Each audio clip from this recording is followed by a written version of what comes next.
Mga master, ito po isang tanong, no, concern tungkol po ito sa burial benefit, no, or ito pong kapag namatay yung isa pong miyembro ng GSIS. Ayon po kasi sa ating sender ay hindi po maka-avail hindi sila makatanggap ng burial benefit dulot ng pagkamatay ng kanya pong husband, no. Ang sabi daw ng nakausap nila sa phone sa GSIS, hindi raw qualified yung husband niya kahit sa burial dahil dapat daw po 15 years in the service, no. So kung tama ba itong sinasabi ng taga GSIS, kasi yung husband niya is 12 years yung kanyang serbisyo sa gobyerno. So ang first ko talagang tanong dito sa ating sender ay kumusta, no, bago namatay yung kaniyang husband ay nag-resign ba ito from government service or namatay ito while active pa sa serbisyo? Kasi may guidelines dito sa burial benefits ng GSIS. Ito, no, yung funeral benefit ng GSIS shall be paid upon the death of active member. No, so kung yung husband niya kahit 12 years lang yung serbisyo doon, kung hindi pa siya nag-resign tapos namatay siya while active in service, ay talagang eligible dapat sa funeral benefit na ito, no, ng GSIS. Kasi nga active member pa siya, miyembro pa siya ng GSIS tapos namatay while in service. Pangalawa, pwede siya doon sa mga members na separated na from service, itong nag-resign na o kaya ay nag-retire. Pero dapat more than 15 years of creditable service but entitled to future separation or retirement benefits. Pag yung husband niya na namatay ay nag-resign na, no, 12 years in service tapos nag-resign tapos namatay, then that's the time na hindi siya maging eligible, no. Kasi once na separated ka from GSIS ay yung obligasyon na lamang ng GSIS sa iyo ay yung cash payment from your service na average monthly compensation in every 1 year of service. Yun ay kung below 15 yung inyo pong panunungkulan, 15 years, no. Hindi ka pa kasi eligible for pension, no. So the moment na nag-resign ka, yung tanging obligasyon lang ng GSIS sa iyo ay yung cash payment.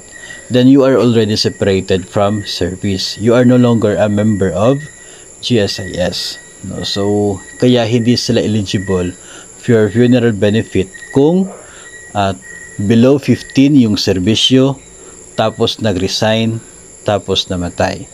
Pero kung umabot po ng 15 years yung service tapos nag-resign tapos namatay, meron pa rin makukuha na funeral benefit. Bakit?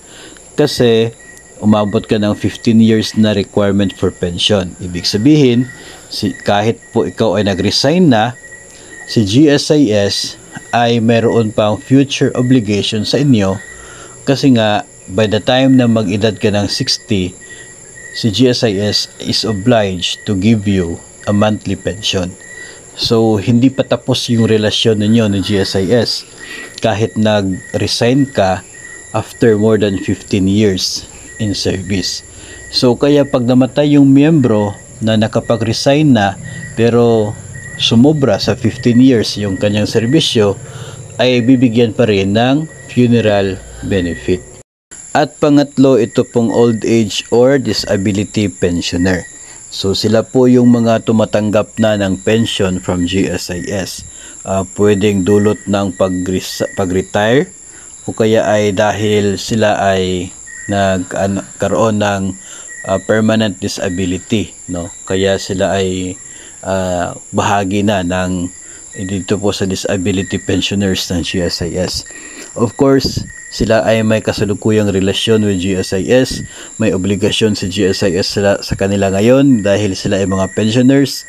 So kapag namatay yung pensioner, si GSIS ay obliged to give the funeral benefit, no? So may dagdag pa po ito dito sa listahan pero Doon kasi yun related sa mga old na paraan ng retirement benefits, no, yung RA 1616 at yung RA 660, yung mga ganon. So hindi na po natin pag-usapan na lang. So ito po yung tatlo na very common na